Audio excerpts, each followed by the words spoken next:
Welcome back to the Arbitrage Run show with your host Donkey Teeth and Kevin from Arbitrage Racing. What's happening, buddy? Hey, long time no see. Just another great week in ZED, huh? Yeah, I know. Feels like a long time. We have a lot to talk about this week. We've got some exciting stuff. The new Zombie Maiden. If people are out on social media, they've probably seen us talking about that. We partner with Zombie on. We've got our third rendition of the Maiden auction that we'll do live stream on Twitch at the start of the ZED Maiden coming up next Sunday night in the US, Monday in Australia, assuming ZED gets that set up. I haven't reached out to them yet. We're still finalizing the horses we're going to be putting in that, but that's tentatively on schedule. And then we got to talk about this crazy week-long tournament madness that Ryan created. I don't know if you caught my chat with him that you couldn't make after we recorded our last show, but I think we got some good stuff to talk about. Yeah, that was very informative because it wasn't offload of a bunch of information, and just reading it hits a little different than him actually walking through it. So that was nice. Yeah, there were several things that I learned just from that quick chat that were not clear in the guide, but I think that's always always the way that it is. So Kevin, let's start with the Zombie Maiden. I know that you and I are both excited about this. It seems like most of the community is excited about this. There's a few people in the community that have been a little bit critical of, you are the devil, the ZED devil. So it's wearing red for a reason today. Yeah. So let's just address the elephant in the room right out of the gates. So the rake, or the tournament fee, as Zombie calls it and ZED calls it, is, so we called it 20% when we introed it. It's actually 15%.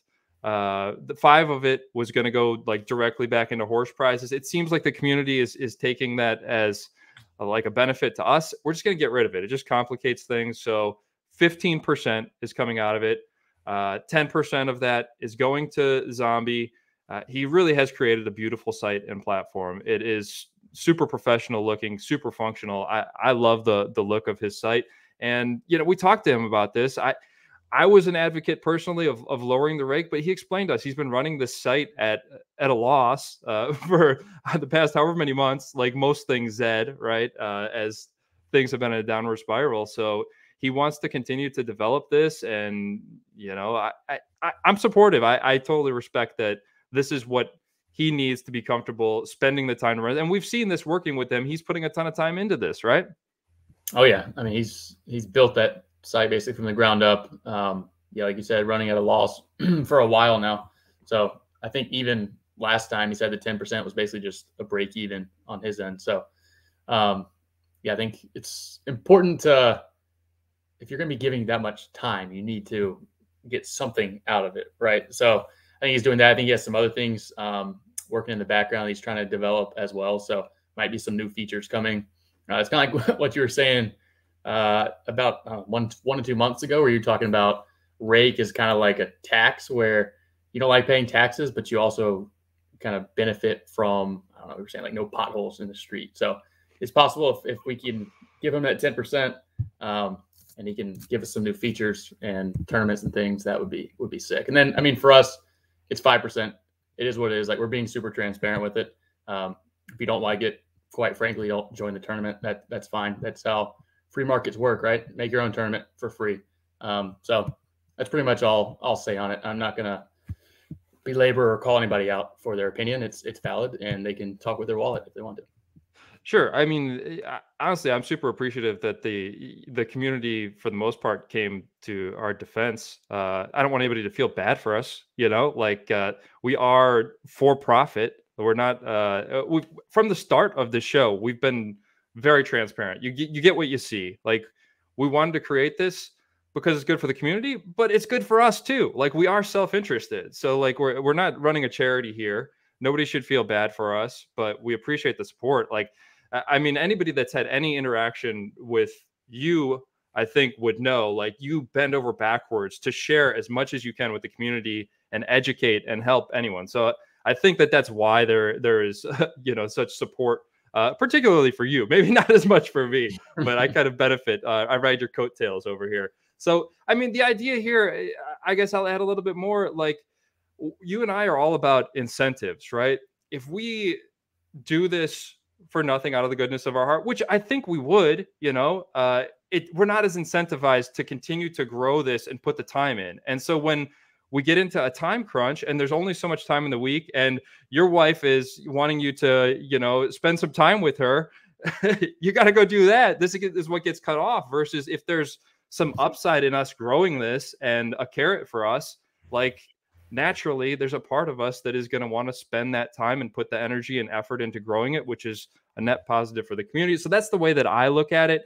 Anybody else can look at it differently, and totally, I respect other people having other opinions and thinking whatever they want to think. But that's that. We're just set our piece. That's where we're at. We're going to be open to adjusting it. And Zombie has said he's open to adjusting it. If this is a smashing success and, he feels that he can get by with a lower percent, then we'll cross that bridge when we get there. So anyway, yeah, not going to belabor this, right?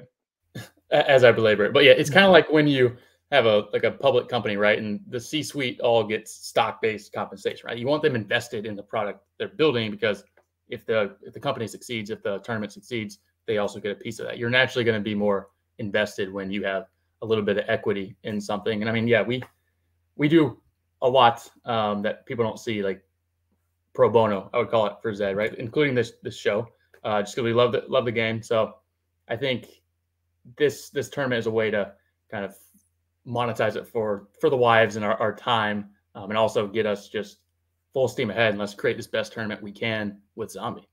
Right. And I mean, even the show, like there's some self-interest in it. I mean, this is good for us. It's good for us to create a brand, and we're able to do our auctions. Like, there's profit involved in all of it. So we don't want to come across as like we're just, doing everything for the community and we're some saints or anything like that, because it's not the case, but also I think there's some sort of validity to the idea that we can create a contest that's more beneficial to us, that we can take advantage of. I think the people that have interacted with us understand that that's not us. That's not how we operate. We want a tournament. We're incentivized to create a tournament that spreads out the money and is good for everyone and gets everyone involved, right? Now, the old Lucky Maidens, I think there's a lot of validity to, like, we had a huge advantage because of how Breeding 2.0 worked, which was part of the underlying issue with Breeding 2.0. If you looked at the last couple Lucky Maidens before Breeding 3.0, it was us and WAGMI. We just absolutely demolished because of what we were able to breed and the advantage that we had on the breeding side. I don't think personally that we're going to come in and like destroy this format that we've created, but I think it's reasonable for us to give back part of our profits as, I don't know, goodwill, I guess, good faith to the community, that we aren't creating this for our own benefit and to pad our pockets on the tournament side. So what I proposed to you, and you said you thought this was reasonable, we're already giving out 20% of our profits to somebody that buys in the raffle for one of our UUU sales stable horses, right? We're going to up that to 25% that we're giving out from any profits. We don't even know if we'll have profits in this. We'll see, hopefully. So 25% of it will go to that. And then 50% of any profit that we have in this Zombie Maiden is going to go on a monthly basis into a fund. We can update the community on this fund, and we're going to use that fund to create other community events on live streams and stuff like that, where, we'll see what form that takes, right? But it's going to go back into community events that people can enter, and we'll either like overlay them with this fund, or I don't know if you have any ideas on that, but that's kind of the plan here. 50% is going to go to that, 25% to a winner of our raffle, and 25% to us. We like to play still. We will have some sort of stake, and we'll be incentivized to win, right? If we're getting a piece of that too, right? Same thing. Yeah, we like incentives. But yeah, so 75% given back, 25% to us if we have profits. I mean, yeah, the beauty of the Zombie Maidens are, like, you have an entry fee, so it's very possible we could lose our shirts in some of these tournaments we had before. But hopefully there's some profit, and yeah, can make a nice juiced up pot for some of these tournaments we have planned up that we haven't announced yet. Yeah, so let's get to it. Let's get to the rules of this Zombie Maiden. The blog post is out. Zombie put this up on the site. But here are the rules. I will put a link to this in the description of the show again. I remembered last time, so I think I've got it down to put the important links in the description of the show. But pretty much everything that we ran down on the last show, Kevin, right? There's going to be 12 funnels for you to choose from. It's going to be segmented based on breed type. So there's a legendary sprinter, legendary mid runner, legendary marathon, exclusive sprinter, exclusive mid runner, exclusive marathon down. And then there's, the 3 elites. And then we've pooled together crosses and pacers for these 3 funnels. So there's 12 funnels. It's going to be sit and go. So you won't have to do any manual racing after you enter. It'll be round robin, right? Depending on how many horses enter each funnel, we'll see how it all shakes down with the numbers but what is it? 3 races? I think it's 6. Into 6 horse races as well. So you get 6 races guaranteed. 6 races and six horse races, 6 gates. I guess we like to say gates because it's less confusing. And then, so that's going to be the qualifying portion. You're just running against the horses that are in your funnel. You'll run 6 races. Zed will schedule them. I think the plan is for the qualifying races to run the night after the ZED Maiden runs. So you'll have ZED Maiden will start on Sunday night in the US. Monday night, those finals races will run for the ZED Maiden. Then Tuesday night in the US, all the qualifying races will run for the Zombie Maiden. And then Wednesday night in the US, we'll have the grand final, and we'll do a big stream for that. And we're trying to get some fun stuff involved in that stream. We'll see if we can get it for this first rendition. But we'll make it fun in some sort of way to watch that, because I think it's going to be a really cool event. But Kevin, I've gone through the very basics here. Do you want to get into a little bit more about how the format works?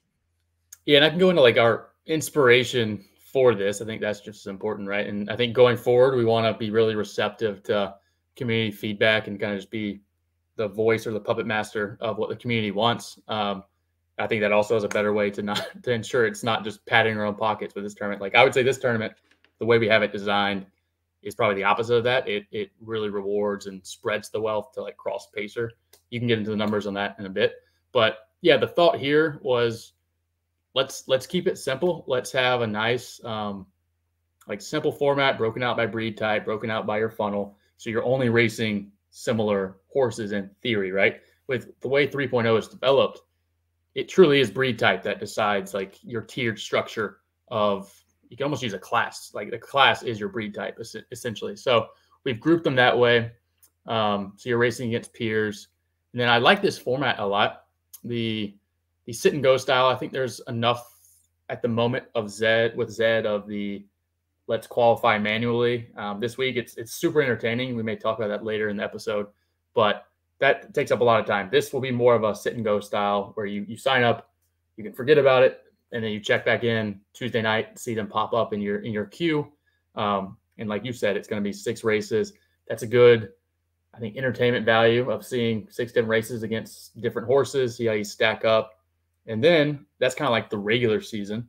And after you have that qualification period, the top 6 will move on to your playoffs or your championship within your breed type and funnel. And that is a single 6-horse race of the top 6. And then the champion of that is crowned the breed type distance funnel champion. And you'll represent your group in the grand final with the 11 other breed type distance funnels. And then that is a different night and kind of the main event where you can see a 12-horse race. I think it's 3 races, 1,200, 18, 24 for that grand final. Yeah, no, I think you nailed it there, Kevin. So qualifying 6 horses from each of these 12 funnels will advance out of qualifying those round robin races, which here's the point system that will be used for those. So it'll be the top 6 point scorers from those 6 races that are against only horses in your funnel. You'll advance if you're in that top 6, which Zombie has leaderboards up on the site. I guess I can see if we can pull that up here. But you'll be able to follow along as those races finish and see where your horse is at in the standing. So you can you won't be hopefully they'll be updating real time and you won't be like totally in the dark, like, oh, do I have a chance in this 6th race? But those are here somewhere on Zombie's site. I think probably under tournaments, leaderboards, or maybe it's under tournaments. I think it's tournaments. Yep. Okay, that was the wrong one. Yeah, this was for the challenges. Tournaments. So the leaderboards will be here. And this is also where you enter into it. Zombie has a link in that blog. As this loads, I'll go back. There's a link down here in the bottom of the blog on how to enter, because he's got a tutorial right here. Entry into the tournament is live, and here's the link to the tutorial on how to enter. It's pretty simple. If you've ever entered any of Dan's tournaments on ZLead, shout out to Dan. I know we should be promoting your stuff more, Dan. Sorry that we're not. But yes, go enter Dan's tournaments over on ZLead as well. But if you ever entered any one of those, it's a very similar process to that. You'll click over here. It's a lot easier than it used to be, right? You used to have to buy a token, Kevin. Yep. So here's where the leaderboards will be, and you'll be able to follow along. So then, as Kevin said, your tournament, your funnel, we'll call it your funnel, like if you're a legendary sprinter, your finals race will be set for that night, and it will just be one race, correct, Kevin? Yep, winner take all. And that will be at the mid distance of your funnel. So if you're a sprinter, it's going to be at 1200. If you're a mid runner, it's going to be at 1800. And if you're a marathoner, it's going to be 2400. One race. All 6 horses that qualify for that race, all 6 horses are paid out. So if you make that finals race, you're going to get a payout. To be determined what that is, right? We've got the percentages that we'll show here shortly. But the winner is going to advance, as Kevin said, onto this grand final. So these are the winners of each of these funnels is going to go on to that grand final. It's going to be a 12-horse race, 12-gate race, and there's going to be 3 races for that grand final. So, Kevin, the question here might be, why would I ever enter a cross and pacer? Because 20% of that entry fee is going into this grand final pool, and then you win your final, and you got to go against all these beast legendaries and exclusives. What's the answer to that, Kevin? Yeah, so we've kind of attacked that in a number of different ways. One, with the way the prize, the entry fee is allocated, a large portion of it does go to funding your own funnel, as you called it. But there is some subsidy where a certain percentage from the other funnels goes across the board to fund all of the funnels. So it's possible with the $10 entry for your cross pacer, which is the cheapest price point, you're going to have some overlay from those legendary exclusive groups who have paid a little more money. Rightfully, they have a better chance if they make it to that grand final and they get to race against the elites and cross pacers. But they're going to pay for that a little bit, A, by a higher entry fee, and then B, a portion of that does go to these other funnels championships. So it's very possible that $500 in cross pacer entries may be playing for like a $600 prize pool in their funnel alone. So it's instant overlay, even though they have very little chance in the grand final. So that's one way we attacked it. The other, if you scroll up a little bit, actually, this is fun. The payout for the grand final, as it should be, the top 3 are getting paid out with the bulk of it going to first. I think it's 50%. But we did have a nice, I think, just a fun promo for coming in 12th, which is probably most likely to be these cross pacers. If you come in 12th, you get 10% of the pot as well, which is less than 3rd place, but 4th through 11th aren't getting paid. So that's just like a fun one. If you just happen to run really poorly, it's very possible a legendary with some variants could do that as well. So it keeps everybody alive, even if you get off to a rough start. Then you start wanting your horse to come in last, like the old downclassing days. Yeah, so we've got here are the entry fees first off before I pull up our kind of mock-up of what our model of what we think the prizes could shake out as. But it's $40 for legendary, as we mentioned on last show, $30 for exclusive. We ended up deciding to drop elites down. We had that penciled in at 20. I think the numbers worked out once we modeled it a little bit better with elites being a little bit cheaper because, like we said, there wasn't a ton of incentive to enter elites. And then we got the $10 cross and pacer. And then down here, you can see the 5% for those funnel finals, like just qualifying for it, you're guaranteed 5% of the the prize pools. So here's how the numbers shake out, Kevin. This is based on the entries that Zombie had for Lucky Maiden 10 LMX, which was about 500 horses. These are rough numbers per funnel.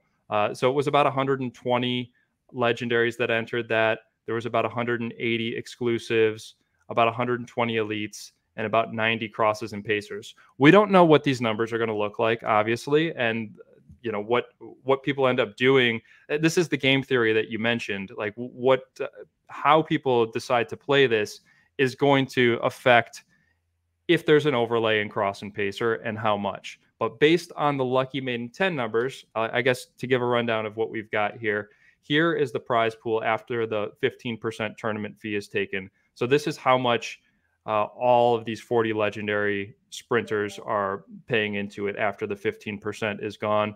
And so that would be these three for the legendaries, these three for the exclusives, these three for the elites, and then these are the cross and pacer total if there's 30 horses. So of that, we changed the numbers a little bit, right? I can't remember exactly how we had laid it out when we introed it on last show, but the way it's going to work is 60% of a horse's entry fee is 60% of the after the 15% is taken. We should clarify 60% of that is going to go to their own funnel prize pool. So a legendary sprinter enters for $40. 60% of that after the 15% fee is taken is going to go into their own funnel. 20% of that is going to go to the grand final. And then 20% of that is going to all other funnels or all funnels because it's including its own funnel. So this is how we kind of distribute the wealth and make it an interesting game here where you can decide, well, there's not very many crosses and pacers entering. So, it's advantageous for me to breed one real quick for cheap and throw it in and have a shot at this overlaid prize. Because based on the Lucky Maiden 10 numbers, the prize for the cross and pacer, sprint, mid, and marathon funnels would have been overlaid from the actual amount they entered before the 15% is even taken. So 30 horses enter the cross pacer sprint funnel. That's $300 they're putting in. And based on our calculations here, if the numbers are the same, there would be $335 just for that sprint cross pacer final, that 6-horse race. So is that making sense, Kevin? Can you clarify what I've said at all? It is, yeah. So, I mean, I look at it as like column J compared to column E. And when you look at the lower breed types, it is overlaid. And you can also see the inverse where it does hurt the legendary exclusives in terms of that ratio. But the thought, once again, is if you look at column G, mainly that hypothetical $2,200 grand final, legendaries and exclusives are going to have a much better chance at making money in that grand final than the cross pacer qualifier. So you kind of get your EV back in the top loaded fashion of that format. So I think that's kind of how we're thinking of it. And there's also the game within the game where naturally the biggest funnels are probably going to be more competitive because they're still only going to have one representative in the grand final. So if you see a funnel that's a little neglected and is overlaid more, then you can breed one into that even late and try to target it, because that is truly like some of the game theory in entering maybe one of the neglected of the 12 to give yourself the overlay. Right. So if you come in here and see that like this number of horses are entered and as these exact numbers, you can see maybe I don't want to enter an elite because we're paying 600 in. There's only 480 that's going to be paid back out. Yeah, you got a shot at this 2,200 grand final, but I don't know. I still got to go up against horses. I'm probably at a disadvantage, right? Maybe you got a shot at the 12th place, which again 12th place would pay 219. We got kind of all the numbers laid out here down here. If you want to pause and take a look, this is what the actual payouts would look like based on this number of entries, which is 510. I think I think we can get there. We could probably blow that away if everybody gets on board with this format, but we'll see. I think that this is probably a moderate to aggressive projection, Kevin, but who the heck knows, right? Yeah. The official arbitrage over under is going to be 420. Okay. I mean, we can kind of affect that number too. I can enter a bunch of, or I'll take the over and enter 50 horses at the last second There for you the go. community. um, so yeah, anything else that we need to clarify here, Kevin? No, and I think the other thing we can echo is like, just because this is the format for the first one does not mean it's going to be the format going forward. We're very open to feedback. It's locked into this one, but there's so many levers we can pull here. We had some fun with Zombie thinking about the best way to design this to incentivize all different types of horses to enter, even though like cross pacers have very little chance when they race against legendaries. So we came up with this, but if the next one people really want to reward the top end and they're not going to yell at us for padding our own pockets, then we can be open to that. But yeah, that's the only thing I would say is like, this is not permanent. I think keeping the maidens fresh is one of the best parts about it. So this is what we went with this time, but we can continue to evolve. And you can see I just upped the numbers here to 50 in each funnel, and this overlay disappears. So it's still pretty close to what the entries were. It's more than after the 15%. So it's still better than, actually this funnel looks pretty good too if you increase the cross and pacer numbers. But yeah, it's interesting. You can, hey, if you guys want to create one of these for yourselves and kind of follow along and find out exactly where the edge is, I'm sure there will be some people that do that. But hey, this should be a lot of fun. I guess I'll reiterate, Kevin, if anybody buys one of our horses from our UUU sales stable or in the auction that we're about to get into here, we are going to pay their entry fee into this. So it's not affecting the, we're not diluting the prize pool by doing that. We're going to pay the full amount for those entries. So just wanted to reiterate that, another benefit of buying one of our horses. So is that it, Kevin? Anything else on the Zombie Maiden? No, excited to see it play out. It's going to be a fun week. Yeah, it is. We got a lot going on here in ZED. It feels like things are starting to heat up. So next thing we're going to get into is the auction. So this is our third auction. And after this third auction, there's going to be, we're going to have to figure out when we want to set up that kind of, I don't know, what do we call it? The champions race? Yeah, I think that's fine. Kind of like Champions League style thing. So yeah, that is going to take place after we have this next maiden and we have a new champion. And then we're taking, we said the top two from each of the first three, and they're going to have their own custom race for another prize. All right, so let's intro these horses, Kevin. Again, the auction, tentatively, we're thinking 8:40 p.m. Eastern time on Sunday in the U.S. Correct? I'll say that's the race that's the time. Race start time. Yeah. Stream will start around 8 o'clock. 8 o'clock Eastern. Okay, so we've bred 4 of the horses. We got to do the other 2 tonight because Super Seed has not reset yet, and that horse was a monster in the last auction. We need to do Supreme Seed again. But here's the first one, Kevin. So we kind of went over Glorious Penguin, which we acquired for 1 ETH stable.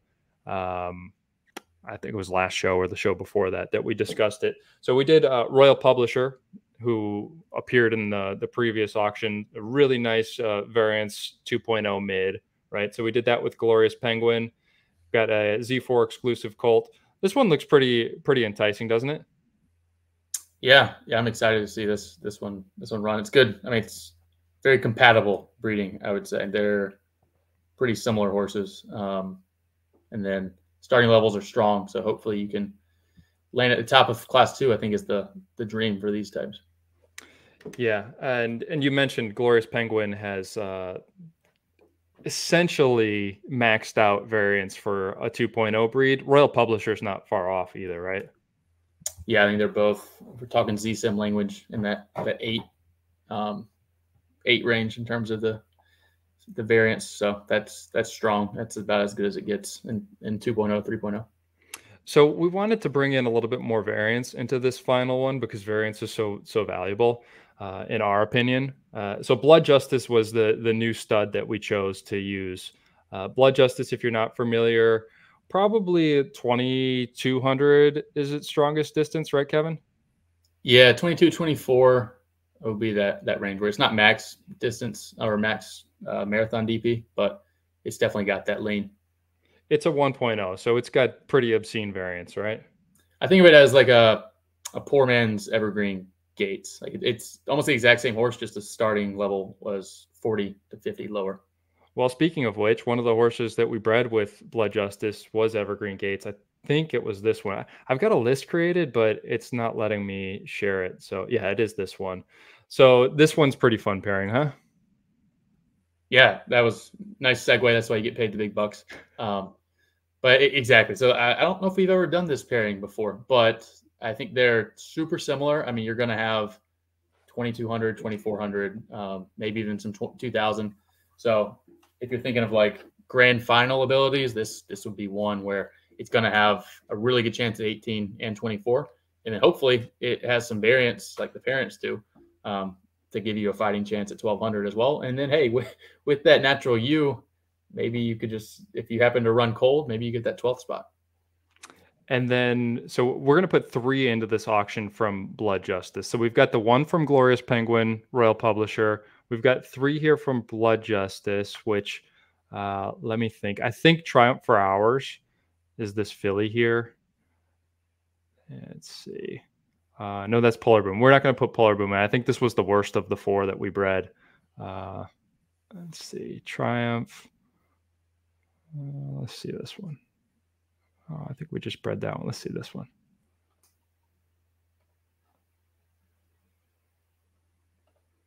Yeah, there it is. Triumph for Hours with Blood Justice. So we get a little bit more distance preference coming in on this one, right? Mm-hmm. Yeah, a little less variance. I think has ZED announced what their distances are going to be for this maiden? I don't think they have. Yeah, so this one should be like a nice 24, which is a safe place to breed, really, regardless of what distance they pick in the marathon funnel. This should run pretty well. Good for the Zombie Maiden too. Yep, absolutely. All right, so that's number 3, and then we've got one more here. Which one was it? I can't remember. Wish I had the list working. Ready, Set, Supreme. Is that the one we're putting in? I think it is, right? Yep. Yeah. Okay. This is a similar one where no. We were going to do Death in June, right? Good old Death in June. Decide now.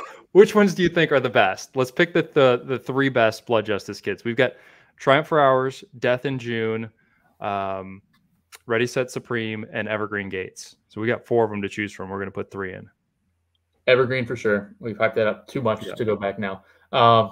Triumph is fun. It's different. I think Triumph has bred at least the first winner of our event, so there to defend her crown.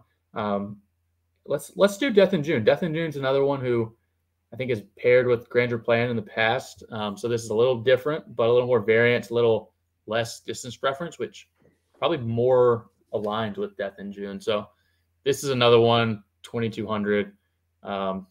Can bleed into 24, where it should, if it gets a good level roll and can get variance like its parents, it should be quite good. Yeah, I agree. I agree with this choice. It's got more variance than Ready, Set, Supreme. I think that I'm all about breeding variance right now until something changes, which I don't know if it ever will, the value of variance. So, and this is a filly too. It's nice. We get 2 fillies and 2 colts in these first 4. So I think that's a pretty good mix. We do have our prize bred already, which I guess we can pull that prize up. And maybe actually let's go through the last 2 that we're going to breed first, and then we'll show the prize. So yep. Supreme Boom is going to be the dad for these last 2. We already did Super Seed with Supreme Boom. So we can show what Supreme Seed looks like. That Chicago Stables bought this one in the last auction. And it's, I don't know, is this the best 3.0 horse in class 2? It's got to be, right? They may correct us, but I don't know if I've seen a better one. You've seen maybe earnings is not the highest, just because there might be a maiden winner who has come close to that, but pretty good earnings too, 0.82 already. Especially when you look at, like, that's not all maiden. Like the common, I guess I wouldn't even say misconception. The common belief and mostly accurate piece is a lot of the value in these unraced is in that maiden, but this horse has made almost a quarter of an ETH racing and paid. So that variance is traveling well, and it got a good level roll where it's close to the top, and it leveled up quickly. I mean, look at that 12 horse variance. That is awesome. That's what you want to see, and I don't know. That's what maybe you get more often after breeding with a super breed. Who knows? Yeah, it's the unknown. And actually, Chicago came back and asked for another breed with Super Seed. So we sold him that breed, and I don't think he's unwrapped that yet. So he's got the first 2 fulls from Super Seed, and this will be the third one as we run this one back. But that was a Super Seed and Boom Tune that he reached out to do. So I'm looking forward to seeing that one and running the maiden too. So this is going to be the 5th horse. We'll see if it's a colt or filly after we breed that tonight. And then the last horse is going to be with Supreme Boom again, which, if you recall, or if you don't recall, is Supreme Polarity Ready Set Boom 2.0. I don't know. What is the distance preference on Supreme Boom, Kevin? Like pretty much 2,400. It's pretty, pretty high for a 2.0 distance preference, right? Yeah, 22, 24, I think. Because, I mean, you think about Ready Set Boom's like pure 26. Supreme is kind of that same 22, 24. So we haven't tried it a ton at pure marathon, but it's just overpowered at this point. But yeah, I'd say 22, 24 with some variance. So the last horse that we're going to pair with it is Too Much Noise. And you had debated whether the community is valuing Too Much Noise's variance enough to put its full back into this auction. And then I reminded you that it actually won last round's maiden, the Too Much Noise the Griffin, I should say, the last Griffin, and won that 3rd head horse prize. So I feel like it's earned its way back into it. But I think with Supreme Boom is going to be a little bit more desirable dad for this full than Star Phantom, who we did the last 2 cycles, right? Yeah, Star Phantom a little more mid, Supreme Boom more marathon. Too Much Noise's best is like 18, 2000. It's one of those that as leveling has occurred, it's drifted a little more towards 18, 20, whereas in the past it probably could have played at 16.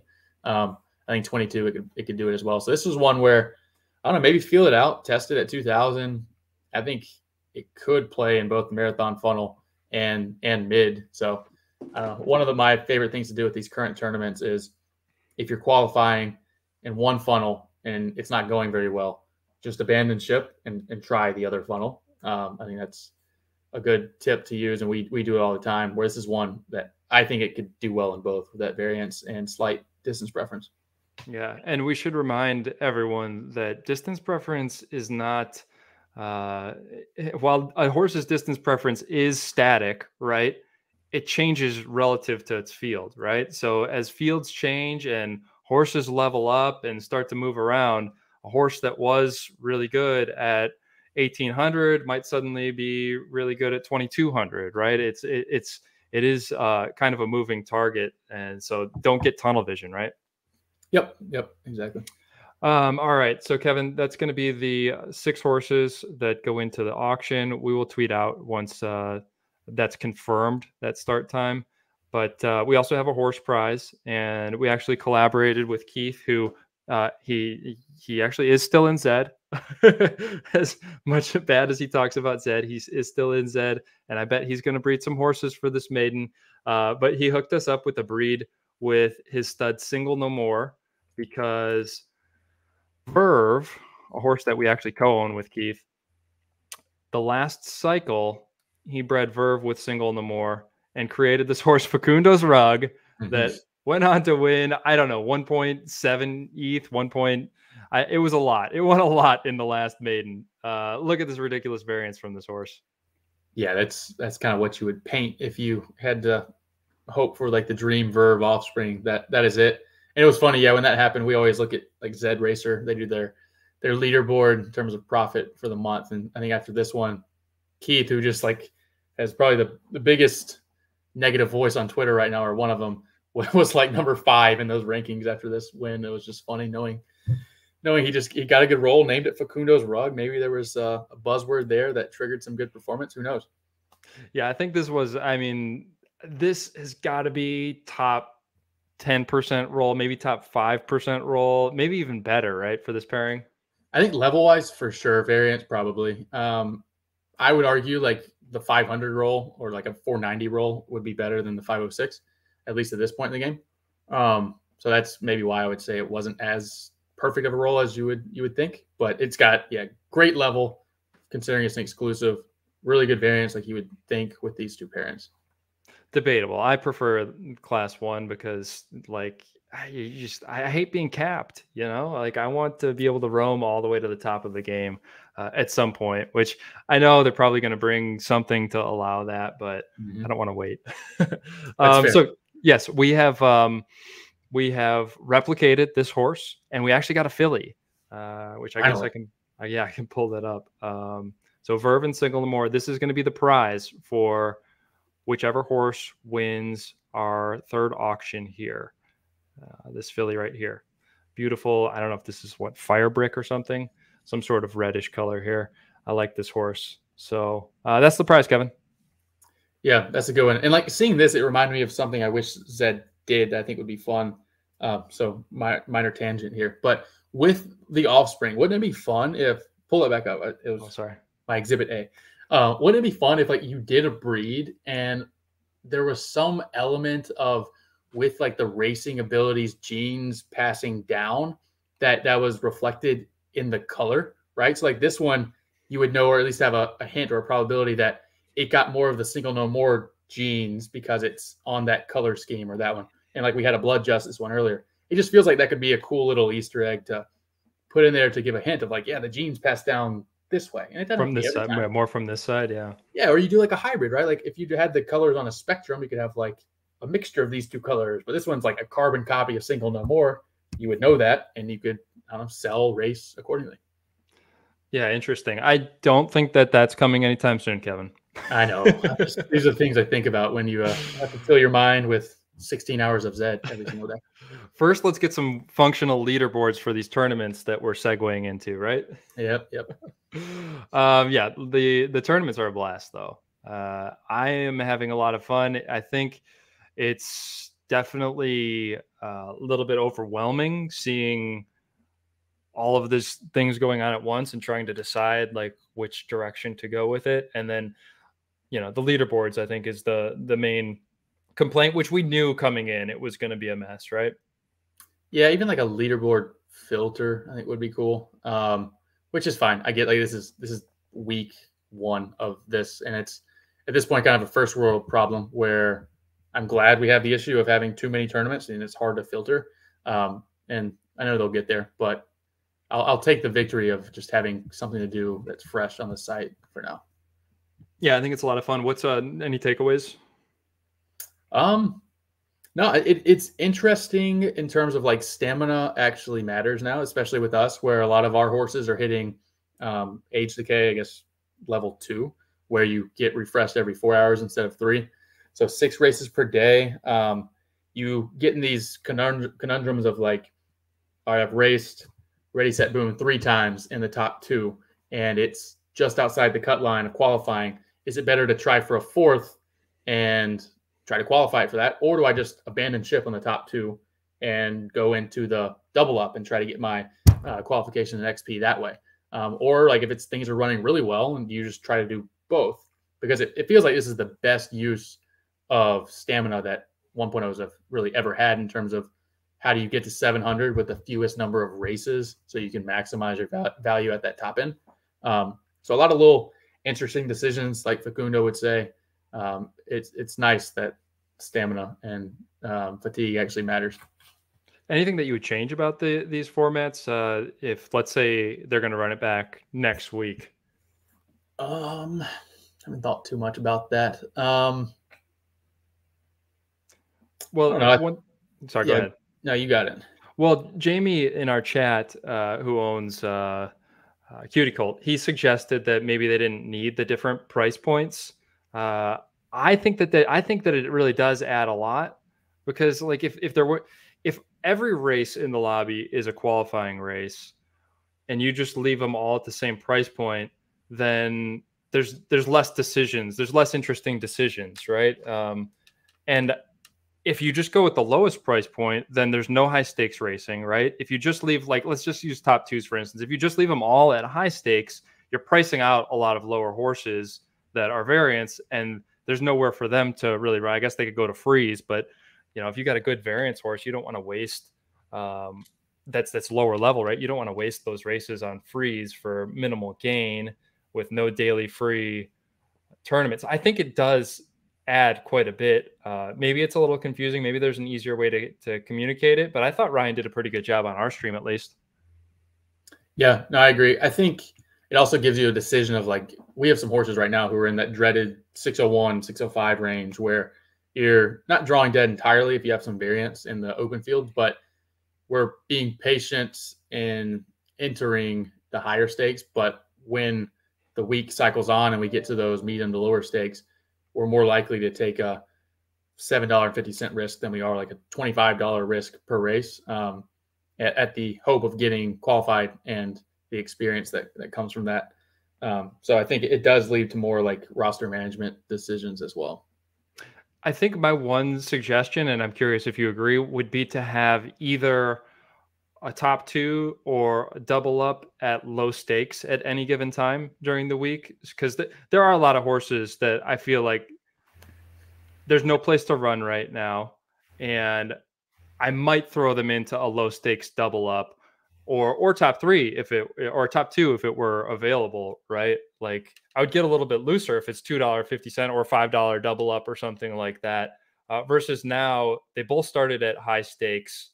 1v1s are like, yeah, they got their place, but I don't know, it's kind of clunky, and you just got everybody's sitting around waiting to snipe the weaker horses when they jump in. I just don't know about the one. It's not my thing. Like, I had fun actually the first night doing that, but then it's like there wasn't that much XP handed out in those. It just seems like kind of a waste for the better horses, and then the worst horses it's stacked against you. So I don't know. I guess it's kind of interesting because of that dynamic, but yeah, that's my thought, is lower stakes, having either one of double up or top two being low stakes at any time. Yeah, I like that.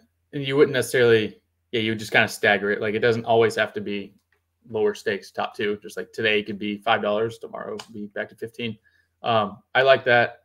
Yeah, that's a good idea. The other thing I think that is a nice layer to it is the weekly premiere layered on top of this, right? And then I think this is the perfect use of the best of scoring, where I know it's gotten a lot of ridicule in the past of people just like overly farming and it not being fun. But in this one, it's actually really nice because stamina matters, and they're all paid races. Many of them are higher dollar, and best of is rewarding performance, but also like activity in these daily tournaments, to give you those extra races, since you're only taking your best 12, I think. So I give them props for having that. And that's where like the real money is. I think it's what, 15 grand this week spread across 20. Yeah. 20 grand. Even better. So I think that's a good idea. And it's something like with a daily grind, I almost forget that exists, but the nature of not having to worry about it just being like, yeah, it's going to reward more activity, is great. Cause it would be such a headache if it were like 12 average, and every time I was doing more for these daily tournaments, I had to think about, am I costing myself a shot at the real money? That would just not be an interesting choice, like we say. So I think this is the perfect use of best of, and really nice layer. To be honest, I knew the frees were best of, but I missed that all the paid weeklies were best of. That's what they are? I will check. That's what you think. My understanding. Sure. I like that too. And then that actually adds another, like, for some of our horses, right? Like, we've tried to do the top two and the double ups on any given day and qualify for both, versus if somebody else just decides, well, I'm just going to go top twos or just go double ups, they've got an advantage for the weekly if it's best of. I do like that wrinkle. Yeah.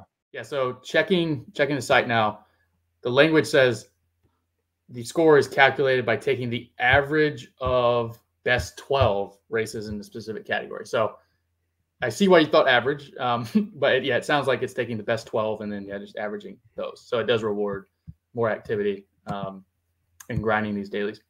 Cool. I know you probably got to run here in a minute, but I just wanted to ask you. I was having a conversation with Grand Crew uh, out on Twitter, and he's like very adamant that XP is being given away like too freely right now, and it's too easy to get to 700. I asked him like, how many races do you think a good horse should have left before like full age when you get to 700? He said that he thought like you shouldn't even be able to get to 700 without having like an XP NFT boost kind of a thing. What's your stance on that? I think I used to think I was more in the they need to have a life at 700. I think the better wrinkle is making it really, really hard to attain, because the big issue right now is starting level doesn't matter that much, because any horse off the street that lands in C1 can do these XP tournaments if you're dedicated enough, or later on the NFT in the future, and get to the same end game as the beasts, right?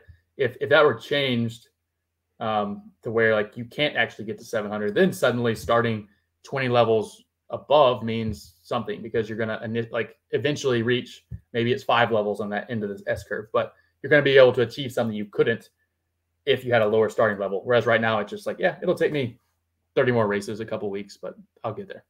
Right. I was saying Dashing Double will probably get there and be the first one, and it'll probably have like 100, maybe 200 races left in age 3, where it gets 3 races per day, and then it'll have 1 race per day. So like that doesn't seem outrageous to me. I wouldn't mind scaling it back a little bit. It sounds like you're probably more on scaling it back even more, which I'm open to. Like if you agree with him, then I maybe I'm changing my mind.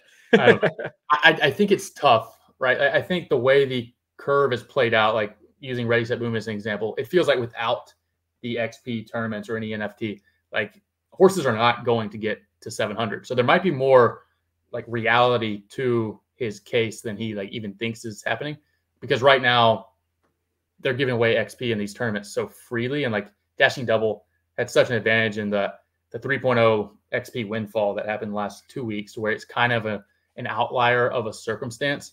I would think once they get the XP throttles correct, you'll have a more normal experience where like, yeah, you can get there if you have a okay starting level, but you're gonna have to run really hot in these XP tournaments to have any kind of substantial amount of races left. Yeah, I think the way that I look at it is this was a needed stimulus to the racing economy. Even though there's a lot of people that are going to say, well, XP is worthless.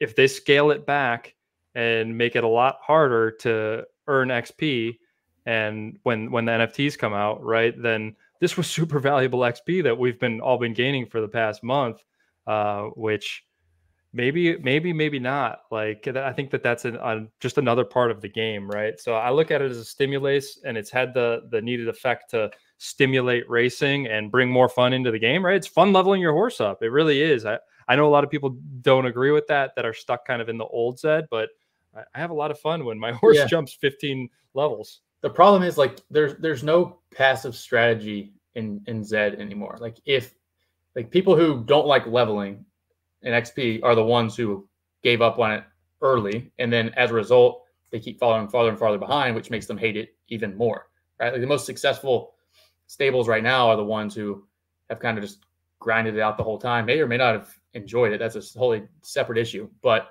it is kind of a compounding effect where if you don't like it, you're not going to do it as much, and then there's no catching up. You like get definitively worse because you're not moving forward, you're moving backward. And I think that maybe this shifts when XP NFTs come out and there becomes a greater economy for XP farming, essentially, and people willing to run any horse up, essentially, because they're gaining XP and then they can go and sell that. I don't know what that looks like in a few months after they're out, but markets are efficient. So like there is going to be people willing to do that and run your horses up for nothing. What does that look like? You probably want somebody trustworthy to do that isn't going to waste valuable races too, right? So it's going to be an interesting economy, I still think. Yeah, I think so. It's just really like the thing I can't get my head around. We're basically at time here, but like the bar for good keeps extending farther and farther away from the unraced horses in Class 1. That's what we always come back to. Like our big issue with 3.0 is really a Class 1 unique issue, but the average horse in a race right now is probably 20 levels higher than it was a month ago, or even less than that. And there's no power creep in breeding at all anymore. So like I said, the bar for being good just keeps getting farther and farther away.